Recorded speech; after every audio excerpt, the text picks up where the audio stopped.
Very quickly from me, I'll just talk about departmental spending and in particular non-investment departmental spending.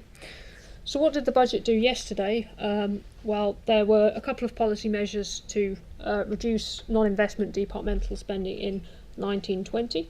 As Gemma mentioned, £3.5 billion of unallocated efficiency savings, which the government seems to think is very confident that it can find such savings, but it can't tell us where these are going to be until 2018. Somewhat more specifically, they've announced that they're going to cut £0.7 billion from aid spending in 2019-20, which they can do while still meeting their pledge to spend 0.7% of national income on overseas aid, because national income is now expected to be slightly lower than it was at the time of the spending review. In addition, there are further cuts to non-investment departmental spending plans now for 2020-21, a $10 billion to cut to spending in that year. And I'll come back to what that implies for the profile of spending in just a second. Slightly offsetting those policies, there's actually some additional non-investment spending up to 2019-20. So in particular, the budget announced additional spending on schools, flood defences and some other areas. And then also the OBR has reduced its assumed underspend, so how much it expects departments to underspend against their set budgets, by around £500 million over the next couple of years, and by £1 billion a year in 2019-20 and 2020-21. So these are the changes that happened yesterday. Where does that leave us in terms of the profile for non-investment departmental spending over the next Parliament? Well, this yellow line here shows you what we thought at the time of the summer budget last year. Departmental spending being cut, or non-investment departmental spending being cut by about 5% between the level it is in 2015-16 and 2019-20. But in the final year of the decade, 2020, spending expected to increase in real terms. So actually, by that point, we'll be spending roughly the same level in real terms as we were in 2015-16.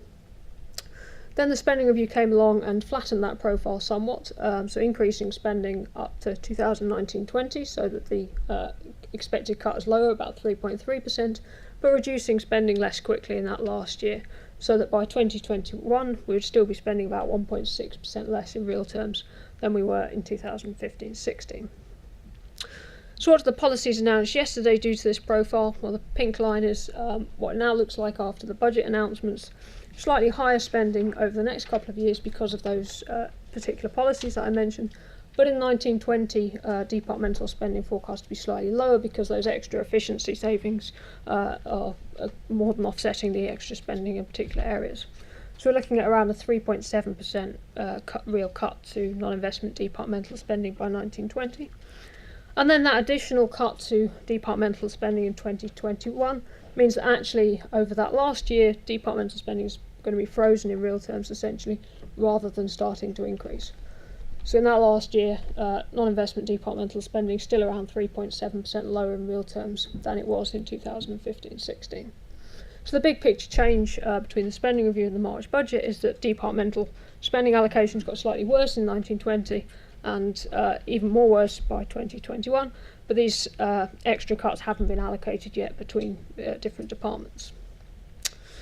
So what do we know about the implications for different spending areas? Well, obviously we know in the spending review that certain areas were protected: NHS spending, aid, schools and defence, and it seems likely that they're going to remain protected in that these extra efficiency savings are probably going to be found from outside of these areas.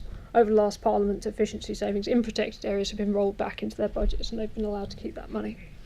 If that is the case, that suggests that non-investment departmental spending outside of the Department of Health, International Development, Ministry of Defence and Schools is looking at cuts of around 13% over this period, rather than the 3.7% cut to non-investment departmental spending as a whole. These cuts are obviously coming on top of the cuts experienced since 2010. Looking at the whole period as a whole, RDEL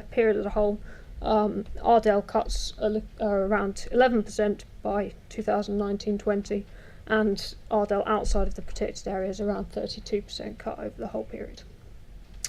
Now, one other announcement that happened yesterday that might imply the pressure on departments is greater than even these figures suggest is the public service pension revaluations, which increase the employer contributions to pensions for public sector employers.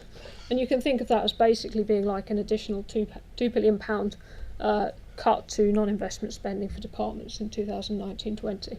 So that will increase the resource Dale cut from around 3.7% to something like 4.3%. And there are a number of other pressures that we've talked about before as well. Departments also facing pressures from increasing national insurance contributions this year, or April 2016, the increased minimum wage, which might affect some public sector employers in particular, the new apprenticeship levy as well. And these are pressures that we talked about in Chapter 6 of the Green Budget, for those of you that are interested. So this has all been about non-investment departmental spending. Just a quick word on public sector net investment, because the Chancellor did mention a number of capital projects yesterday. This graph shows public sector net investment as a share of national income over the past 3 decades.